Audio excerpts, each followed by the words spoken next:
श्री राम जय जय राम, श्री राम जय जय राम, श्री राम जय जय राम, श्री राम जय राम,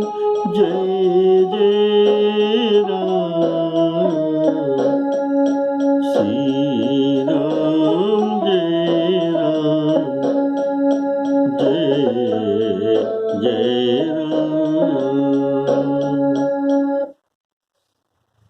आदरणीय सभी श्रोता बंधुओं को सब प्रेम राम राम कहकर आज का श्री राम जी का मधुर कथा आपके सामने परिवेशन करने जा रहा हूं। सभी को स्वागत है।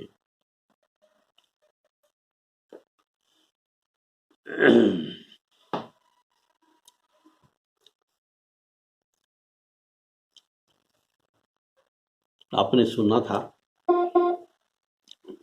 अंगद और हनुमंत सेना के बीच में सेना को मंथन करते हैं, जैसे समुद्र मंथन देवगण ने किया था, ऐसा ये सेना को मंथन करके रत्न निकालते हैं। और ये रत्न कौन है? ये मुखिया को रत्न तो कहा गया। इनको इनके पैर को पकड़कर ये प्रभु के पास फेंक देते हैं और प्रभु उनको इनके नाम पूछते हैं।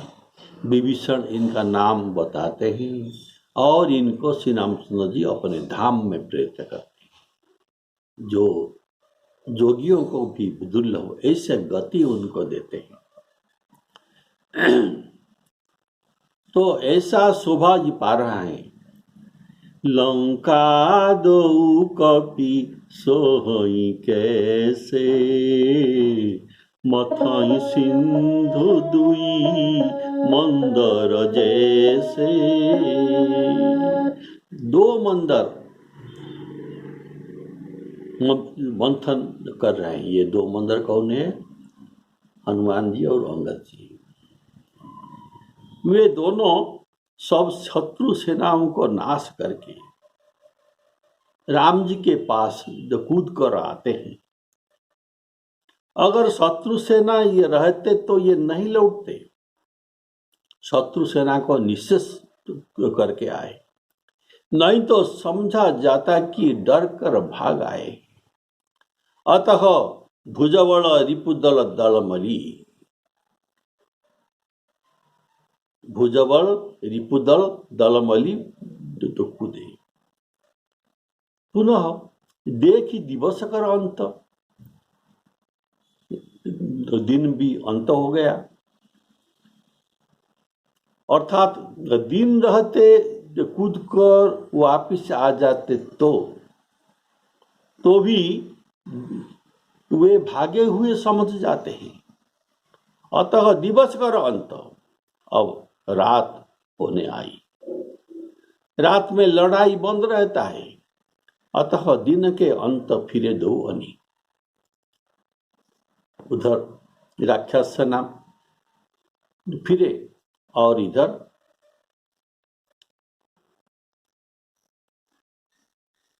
बानर सेना भी फिरे दो अनी। तो रिपुबल भुजबल रिपुदल दलमली,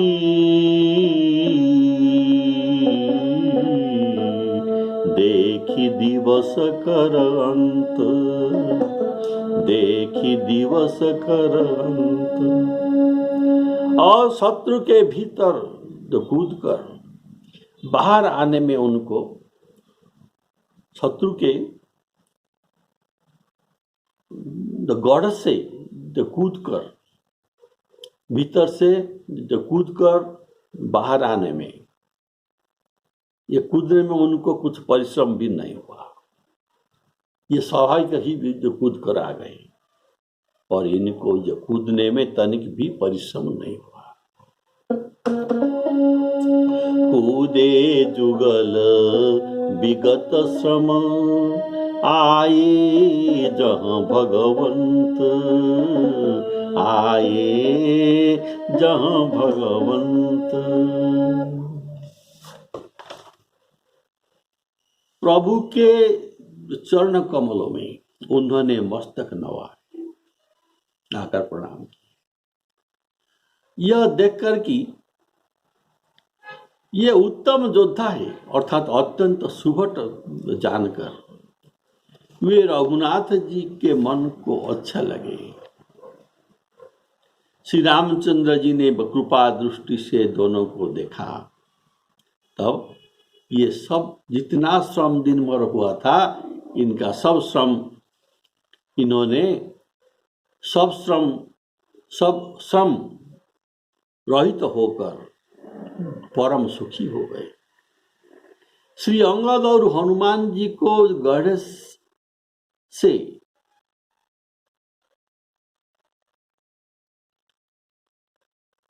हनुमान जी और अंगद जी को गढ़ से बाहर आते हुए देखकर सब ऋच वानर जो युद्ध कर रहे थे, ये भी सब लौट गए।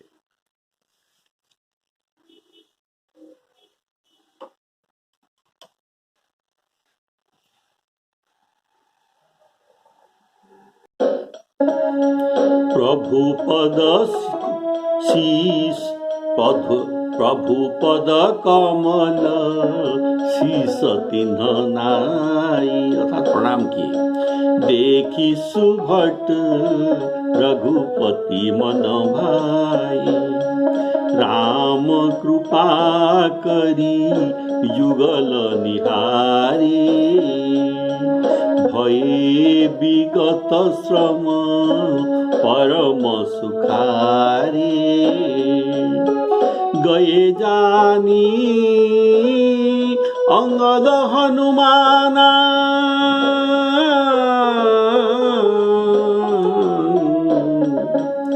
फिरे भालू मरकट भटनामा। अब तक जो जो कार्य हनुमान जी और अंगद जी के द्वारा हुए थे, वे सब कार्य प्रभु को कोई सुनाने पर ये जानते थे। जैसे हनुमान जी जब लंका से लौटे सीता जी के शोध करके, तब पवन तनय के चरित सुहाए, पवन तनय के चरित सुहाए, जामवंत रघुपति ही सुनाए। और वैसे जामवंत को सुनाना पड़ा। तो प्रभु इनका कार्यक्रम कुछ आंखों में देखे नहीं। और जब अंगद जी रावण सभा को दैत्य कर्म करने के लिए गए थे और 4 मुकुट रावण का फेंके, तब प्रभु उनको पूछना पड़ा। ये भी प्रभु ने देखा नहीं।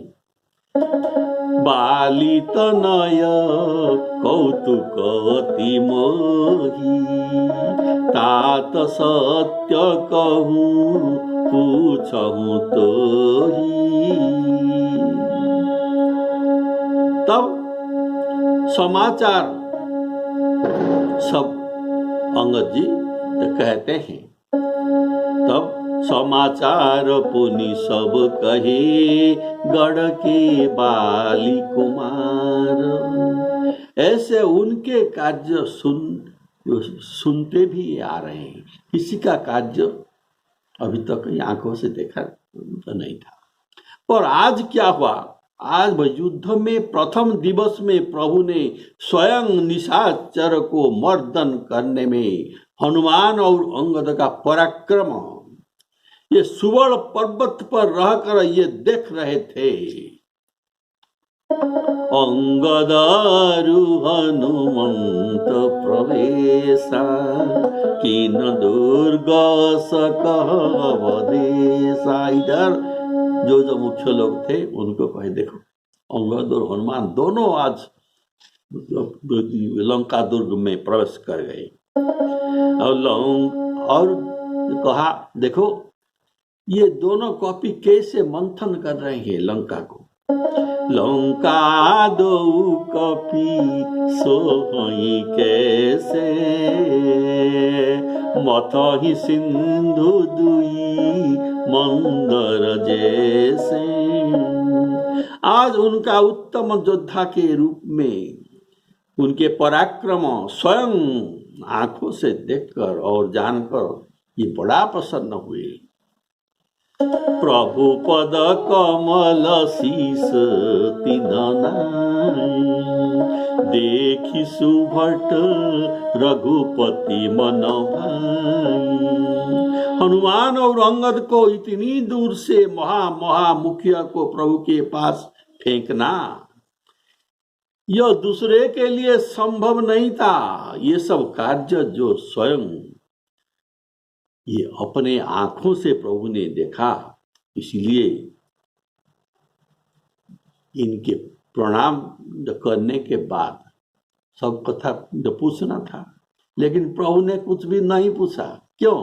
ये तो सब अभी अपने आंखों से ही देखा है, तो ये पूछेंगे क्यों? तो कुछ भी नहीं पूछा। अतः शत्रु सेना के दलन में जो थकावट हुई थी वह प्रभु के कृपा दृष्टि से ये दोनों का सब दूर हो गया। राम कृपा करी जुगल निहारे भये विगत श्रम परम सुखारे। सब बानर इनके बल पर इतना देर तक लड़ते रहे, नहीं तो ये कब के भाग आए होते। कारण पहले ये जो भाग रहे थे, जो शंकर भगवान जी कहते हैं भयआतुर कपि भाग न लागे, और ये इतना भयभीत हो गए कि हनुमान और अंगद को पुकारे को कह अंगद हनुमान। अब हनुमान अंगद की लौटने पर ये सब भी लौट गए। गए जानी अंगद हनुमाना फिरे भालू मरकट भटनाना।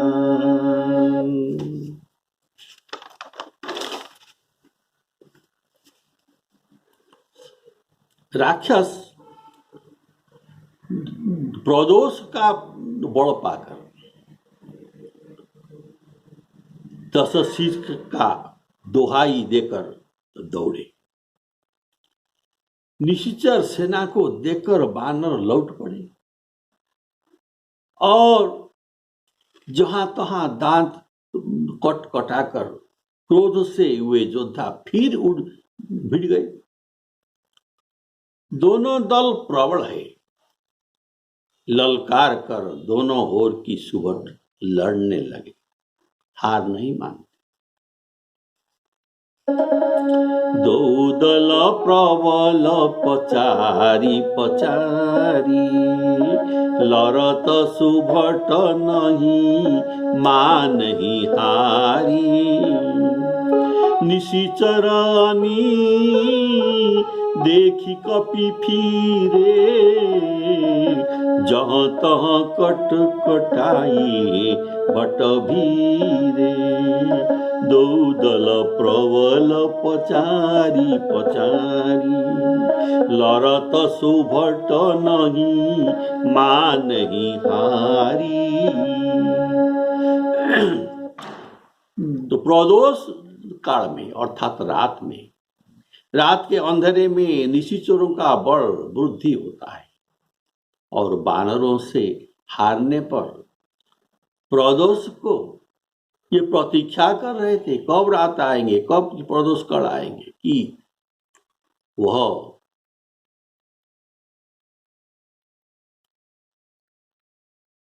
हम प्रभु उनसे फिर लड़ेंगे, ऐसा सब सोच रहे थे और प्रदोष काल का प्रतीक्षा कर रहे थे। निहत्यमाना हरिपुंगवैः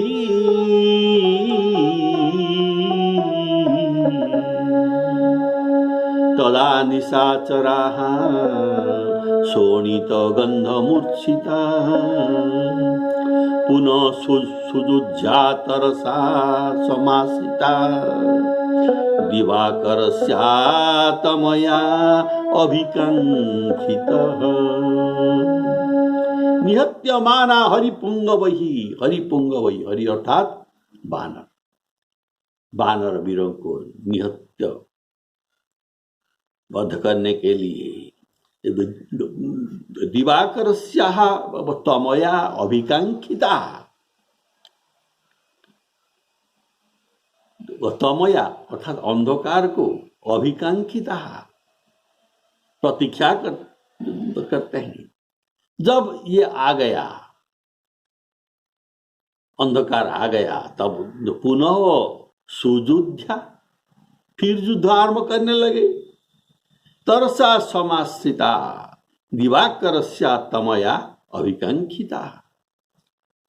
जब अंगद और हनुमान रावण के भवन के ऊपर चढ़े थे, तब ये कोसलाधीश की दुहाई दे रहे थे। रावण भवन चढ़े दोधाई करहि कोसलाधीश दोहाई। अब इन कोसलाधीश का दोहाई का उत्तर ये देते हैं कि ये निशाचर धाए करी 10 शीश दोहाई। अब ये प्रदोष काल पाकर फिर लौट आए और 10 शीश की दुहाई देने लगे और राक्षस बानरों को परास्त करना चाहते थे। इसलिए अंधकार की जोग से उन्हें यह कार्य सुगम हुआ। अंधेरे में राक्षस बड़ी हो जाते हैं।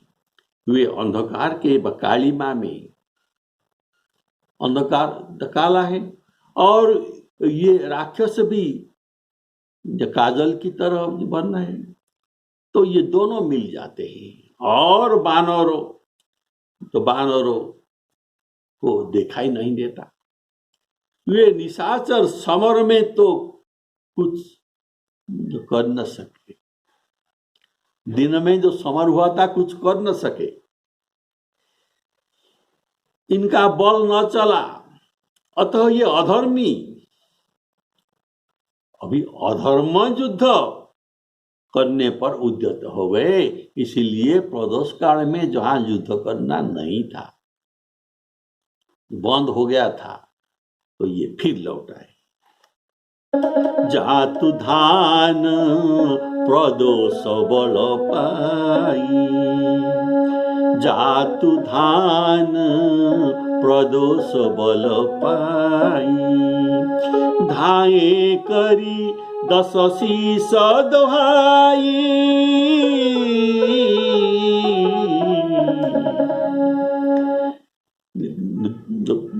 दिवस का अंत जानकर अंगद और हनुमान जी तो लौटे। उनके लौटने से बानरी सेना ने समझ लिया कि आज का युद्ध समाप्त हो गया, इसीलिए उन्होंने भी लौट पड़ी। अब पीछे से फिर जब ये लौट रहे थे, तब इनके पीछे से फिर जय जयकार सुनाई दिया। तो ये घूमकर ये देखते हैं कि निशाचरी सेना फिर धावा करने चली आ रहे हैं। तब तो बानरी सेना भी वहां से लौट पड़े उनको जूझने के लिए। उसे बड़ा क्रोध हुआ कि हम तो लड़ाई बंद समझकर लौट रहे थे और ये सब बानर वीरों अभी तो कटाकर दांत कटपट करके लौट पड़े। दोनों ही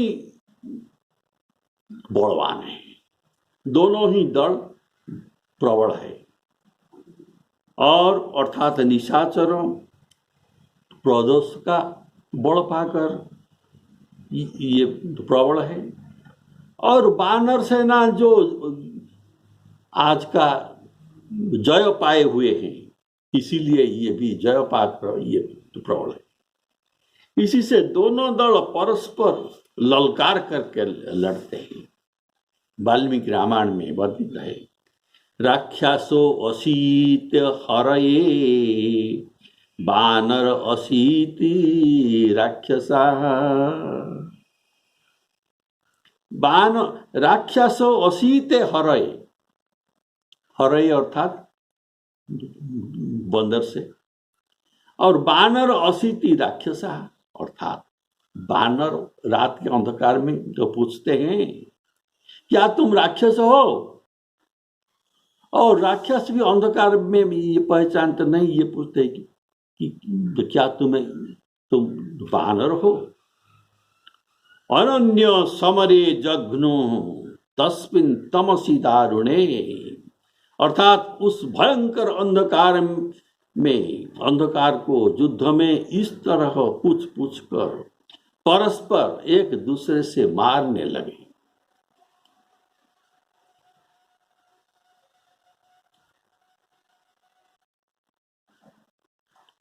एवं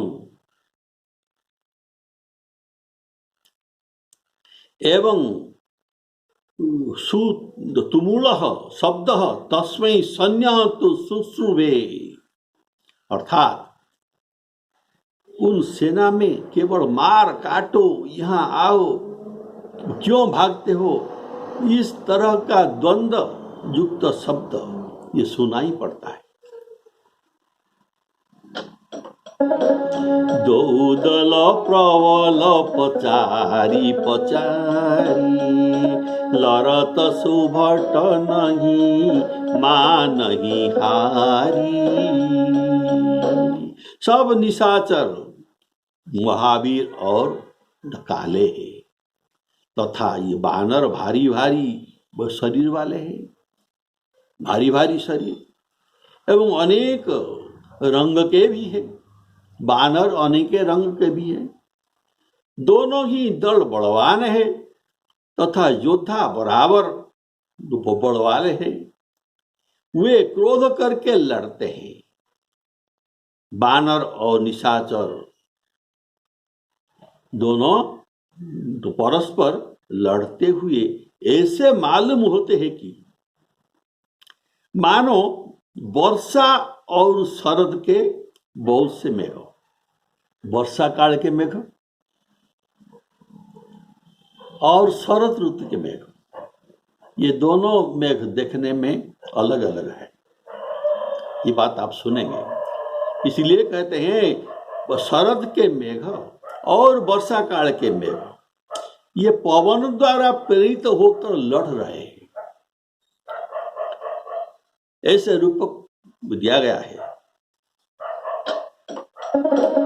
महावीर निशिचर सब कारे, कारे अर्थात काले, नाना बरन बलि मुख भारे,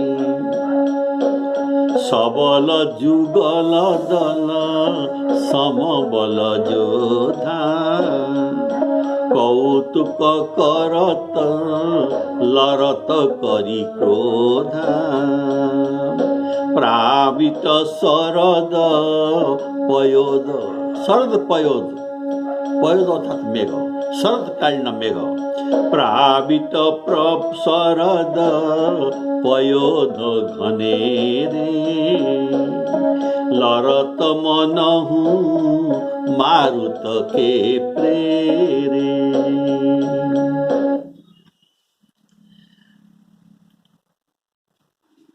जैसे वानर की रंग अलग अलग विभिन्न रंग होते हैं, वैसे शरद के मेघ भी अनेक रंग के होते हैं। वैसे ही आज वानर अनेक भी रंग है। इसीलिए उनको शरदकालीन मेघ की उपमा दिया गया। और जैसे वर्षा काल की मेघ काले रंग का है, वैसे ही निशाचर भी काले हैं। तो निशाचर भी बहुत तो निशाचर भी तो बहुत, और बानर भी बहुत, अतः मेघ भी घनेरे, मेघ खंड खंड होकर बहुत मेघ है, इसीलिए उनको मेघ घनेरे कहा गया, बहुत सारे मेघ। तो ये पवनों की झकोरों से बादल लड़ते हैं, पवन के झकर के द्वारा ये बादल परस्पर में लड़ते हैं, वैसे ही ये परस्पर विरोधी भाव से लड़ते हैं।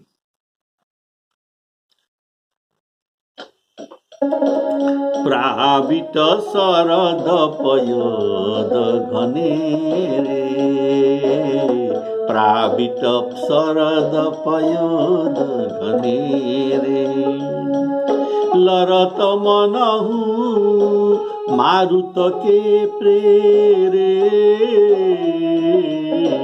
लरत मनहु मारुत के प्रेरे।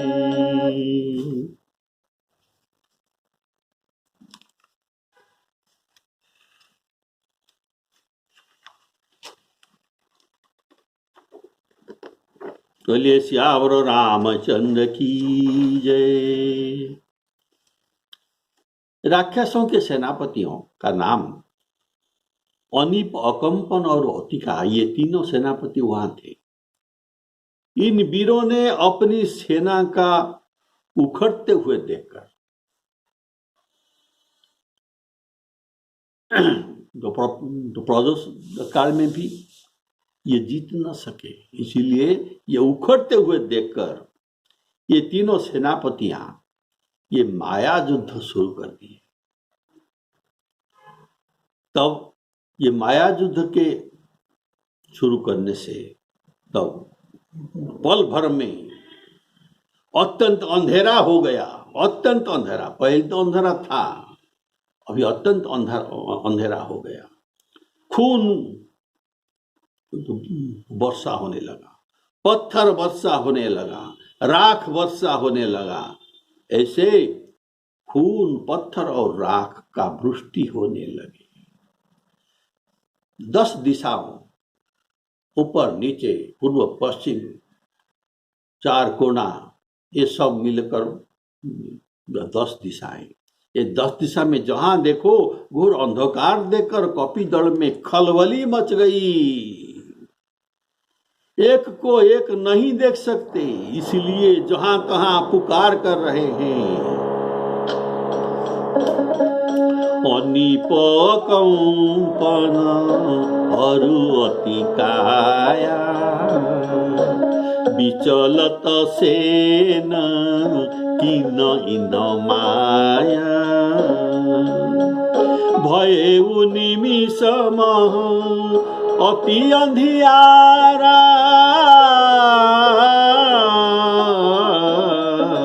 वृष्टि होई रुधिर रक्त ऊपर पत्थर, वृष्टि होई रुधिर पल छारा। छारा अर्थात छार जो चूल्हा से निकलते हैं, ये छार, ये सब वर्षा करने लगे। देखी निबिड़तम दसहु दिशि, कपिदल भयउ खवार,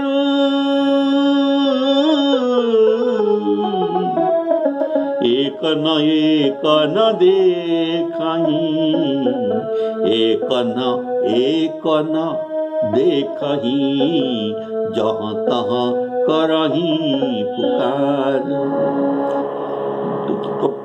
तो प्रदोष काल होने से अंधेरा तो पहले ही था, अब आसुरी माया से अति अंधेरा हो गया। अंधेरा किया कि जिसमें बानर को कुछ भी नहीं सूझे, और रुधिर वर्षाया, रक्त का वर्षा किया। इसका कारण ये अंग में लगने से ग्लानि हो, ऊपर अर्थात पत्थर वर्षा किया, जिससे इनके अंग पर चोट लग जाए और क्षार बारिश किया। क्षार ये नेत्रों को ऊपर पड़ने से कोई देख न सके, आंखें भी बंद हो जाए। अतः निमिष भयेउ निमिष महु अति अंधियार, वृष्टि होई रुधिरो पलछारा। निबिड़ तम होने से शब्द मात्र सुन पड़ता है, कोई तो दिखाई नहीं देता, केवल शब्द मात्र सुन पड़ता है, कोई किसको देखना पड़ता। आपस में अपने दल वाले आपस में भी लड़ने लगे, जो वाल्मीकि रामायण में लिखा गया है। धूल के कारण कोई भी देख नहीं पड़ता था। बानर और राक्षसों के गर्जन और दौड़ा दौड़ी करने का बड़ा भारी कोलाहल तो सुनाई देता, किंतु किसी का रूप दिखाई नहीं देता था। उस भयंकर अंधकार में बानरों के साथ बानर और राक्षसों के साथ राक्षस युद्ध करने लगे। अपने पराय का ये पहचान तभी नहीं हो सकता था।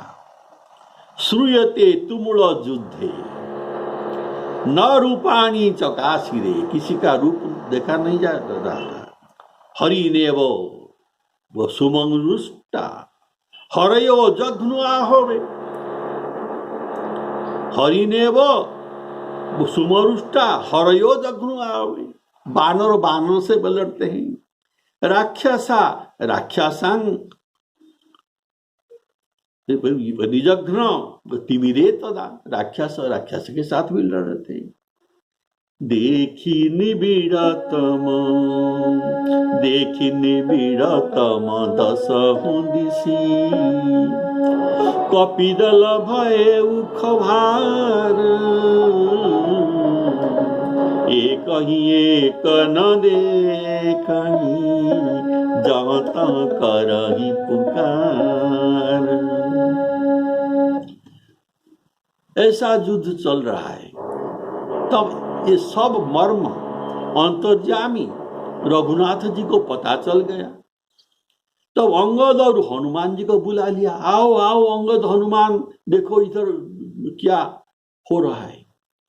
उनको सब समाचार सुनाए समझाए। तब समाचार पाकर दोनों अंगद और हनुमान ये भी तो दौड़े।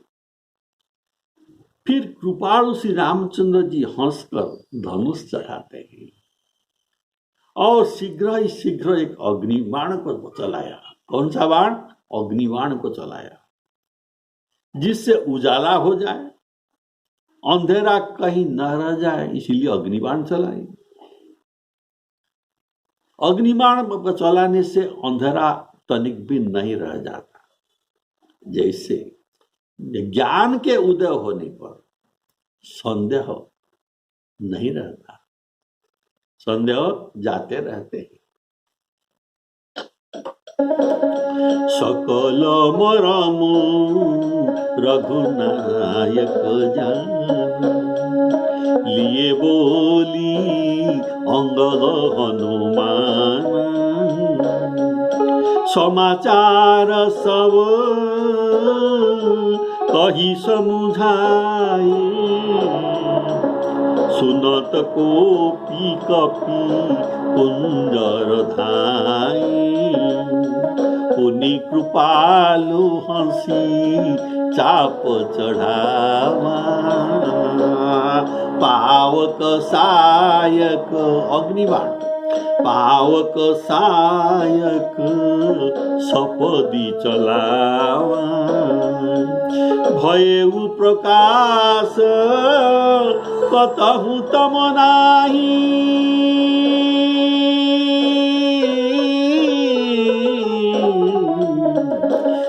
देव प्रकाश कतम तम नाही, ज्ञान उदय जिमि संशय जाई। अभी अंधकार में सभी लड़ रहे थे, श्री रामचंद्र जी तो अग्निबाण देकर ये प्रहार करके पूरा ये प्रकाश कर दिया। इसके बाद क्या होता है ये आप अगली एपिसोड में सुनने पाएंगे। सीताराम अर्पणमस्तु।